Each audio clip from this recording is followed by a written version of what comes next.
Okay, so now that we're almost done with kinetics, the simple stuff, I really want to go over the change of concentration with time.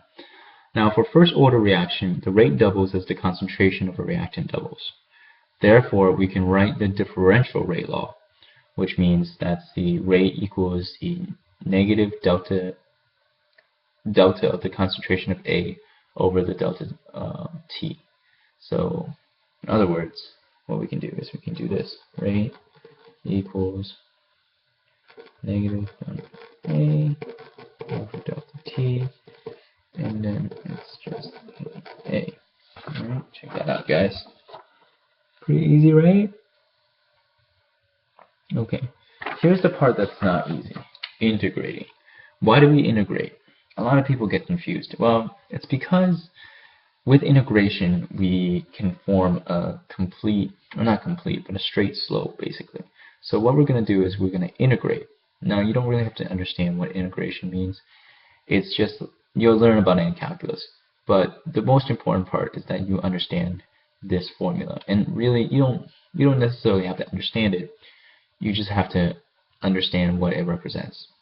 So, the integrated rate law for first order is ln A T minus ln O equals negative KT. If we rearrange this, don't worry, I'll let you guys see all this in just a bit. Kind of looks like this. Okay? And all this is it's basically a graph of a straight line. A plot of ln AT versus T is a straight line with a slope of negative K and an intercept at ln A naught. Note that in this equation we use the natural logarithm ln, log to the base e. Okay, so be very careful. Make sure you remember this. The reason why we have integration is to show the straight line rather than an exponentiate down line. So that's a great little thing for you guys. Now let's go on to second order real quick. I don't want to go too far into calculus or anything, but just try to follow me with this kind of integration things. So if we were going to do a second order reaction, which is about as far as you need to know, our integration is going to look like this. 1 over plus kt plus 1 over n. No. That's for this right here. Oops. That's for second order. It's a naught on the bottom, at 1 at over 1 over 8 1 over at equals kt plus 1 over a naught. A plot of 1 over a naught versus t is a straight line with slope of k, positive k, not negative k, and an intercept at 1 over a naught. For a second order reaction, a plot of ln at versus t is actually not linear. So that's why we have to change it a little bit, and we have to put it inverse so that it will be. So note that actually this is pretty good. This is about as far as you need to know. However, when we do stuff like half-life, this is going to be very, very important. So in regards to half-life, half-life is the time required for the concentration of reactant to decrease to half its original value. That is, half-life, T1/2, is the time taken for A naught to reach half A naught. Okay? So remember, A naught is the initial concentration. That's what A naught stands for. Mathematically, the half-life of a first order reaction is, and don't worry, I'll write this down, ln A sub T over A naught equals negative KT. So for T equals T1/2, which is half-life, and AT is equal to 1/2 A naught. So this is what I have so far. You guys can follow along. This is pretty simple stuff. I've got Ln on the side. This is first order, okay? Alright, follow me? Okay. Now, when we plug in everything, check this out. This is actually one of my favorite formulas. My little... So we're going to do something like this. Right there. That's when we plug everything in. Check this out. Guess what cancels? A naught and A naught cancel.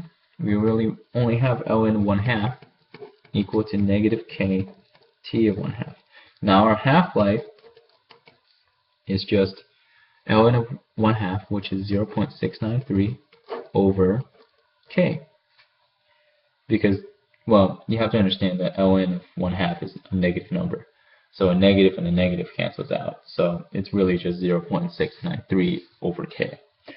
First order. This is strictly for first order, but what you should realize from all this derivation is that the half-life of first order reaction is independent of the initial concentration of the reactant, meaning it doesn't matter how much reactant we have.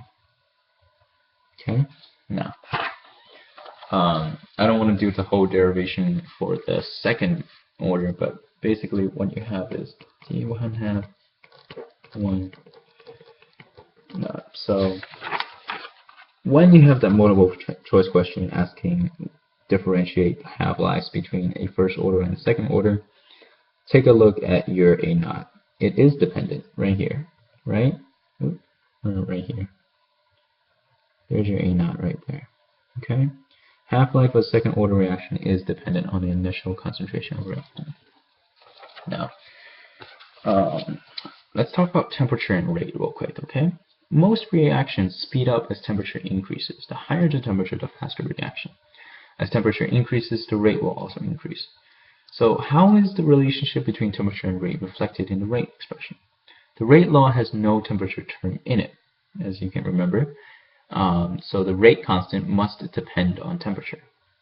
Now, this is actually pretty known around, is that we can approximate doubling of the rate of reaction with each 10 degrees Celsius increase in temperature.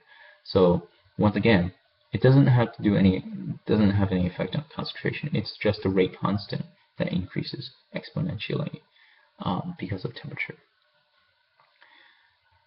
Another thing I want to talk about in regards to kinetics and temperature and rate is the collision model. Now, rates of reactions are affected by concentration and temperature, like I've talked about. So we need to develop a model that explains this kind of observation. What we developed is something called a collision model based on kinetic molecular theory. In order for molecules to react, they must collide. That's pretty much the basis of the theory. The greater the number of collisions, the faster the rate. Makes sense. The more molecules present, the greater the probability of collision and the faster the rate. Thus, reaction rate should increase with the increase in the concentration of reactant molecules. The higher the temperature, the more energy available to the molecules, and the more frequently the molecules will collide. Thus, the reaction rate should increase with an increase in temperature. However, and this is a big however, not all collisions lead to products. In fact, only a small fraction of collisions lead to products. In order for a reaction to occur, the reactant molecules must collide in the correct orientation and with enough energy to form products.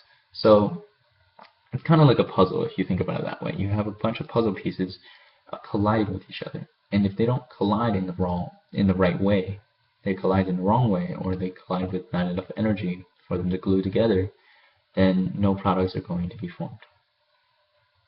This is known as the orientation factor.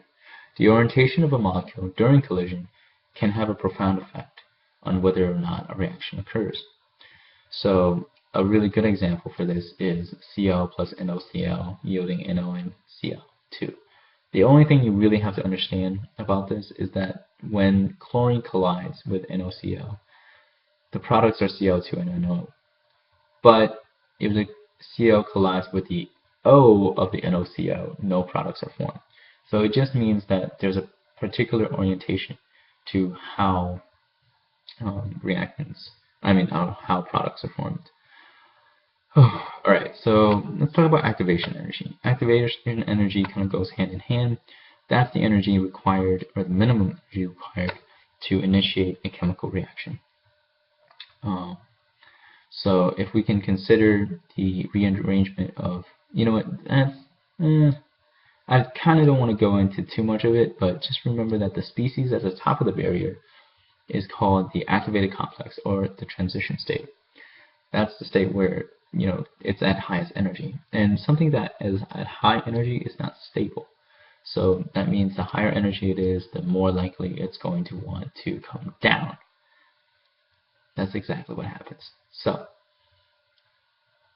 let me ask you, how does this relate to temperature? At any particular temperature, the molecules present have an average kinetic energy associated with the population. In the same distribution, some molecules have less energy than the average, while others have more than the average value. And there's a lot of different terms about like friction and everything, but the most important part that you need to understand is that with an increase in energy, you basically have an increase in rate, which means that you give a little bit more energy, a little bit more kinetic energy for your molecules so they'll go over that hump known as the activation energy.